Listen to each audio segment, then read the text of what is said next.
All right, UFC 298. I'm gonna make this quick. Super excited for this card. Super good card. Can't wait. Um, 5 fights on the main card, and I'm excited for them all. So the first fight, Roman Kopylov versus Anthony Hernandez. Both very good strikers. Anthony Hernandez has more submission wins than knockout wins, but I'm gonna go with Roman Kopylov. I think his striking's a little too good. He's very explosive with his striking. I'm going to go by TKO.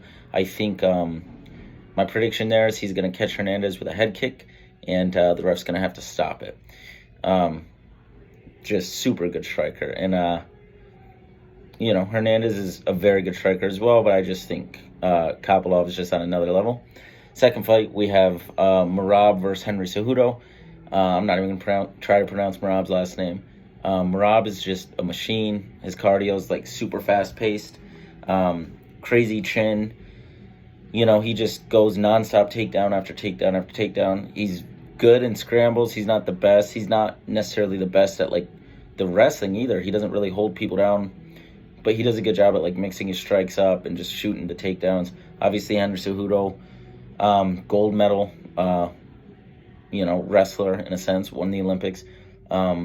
Former double champ, just very good. And I am taking a gamble on this, as I kind of always do in a lot of fights. But I'm going with Henry Cejudo. I think he's going to get the decision win. I think in a 3-round fight, usually Merab's going to pull away in round 4, round 5 when it comes to the cardio. So I think Henry's going to be able to kind of keep up with him for those 3 rounds. And then also, you have Henry's wrestling ability to kind of stuff the takedowns and most likely get the better position in a lot of those scrambles. And then the last one I was going to say is you have, Henry has that kind of karate stance, if he uses it, that allows him to kind of stay at bay and like keep distance. He's going to be a little back, and it's going to be difficult for Merab to really get those takedowns without just completely lunging forward. So I'm going to go with Cejudo by decision. Then we have Jeff Neal versus Ian Gary, both very good strikers. Jeff Neal, it's more like boxing style. He gets on the inside, very good hands. He's good at staying in the pocket, good counters. Ian Gary's like the complete opposite. He stays on the outside. He's long and lengthy, And although I want Jeff Neal to win, in a sense, I think Ian Gary's going to get the win. I think he's going to get a decision win. He may, get a knockout or a TKO, but I think he's just going to stay on the outside, find good shots, just go with the 1-2 feint, and just, I think he'll get the decision win, but there's always a chance. With all these fights, they could go either way.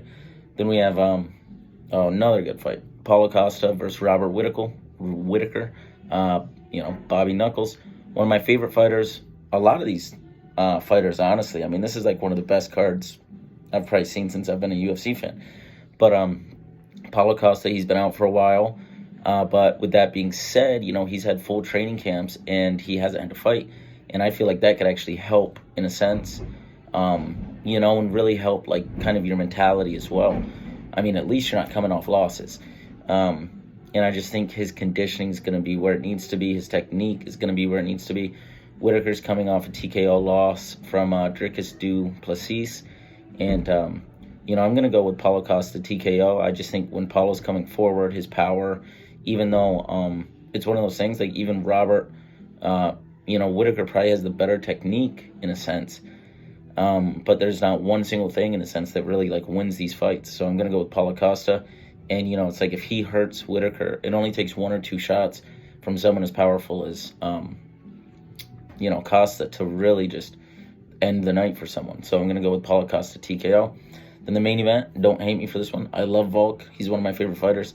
But so is Ilia Topuria. I can't pronounce his name, but that's the best that I can do. They're both very good everywhere. I'll say that. Obviously, Volk has proven himself. He's Volk. He's fought all these people, and he's showcased it.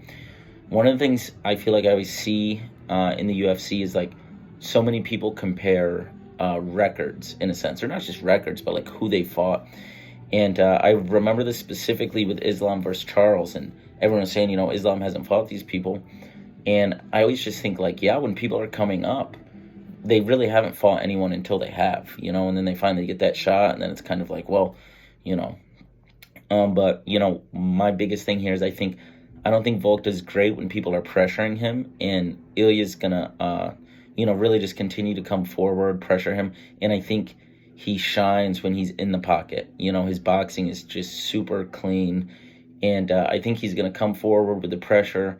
I think he's gonna get real in close, and when they really start swinging, I just think Volk's gonna get caught, and Ilya's gonna win TKO.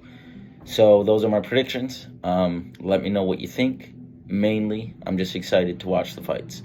All right, talk to you later.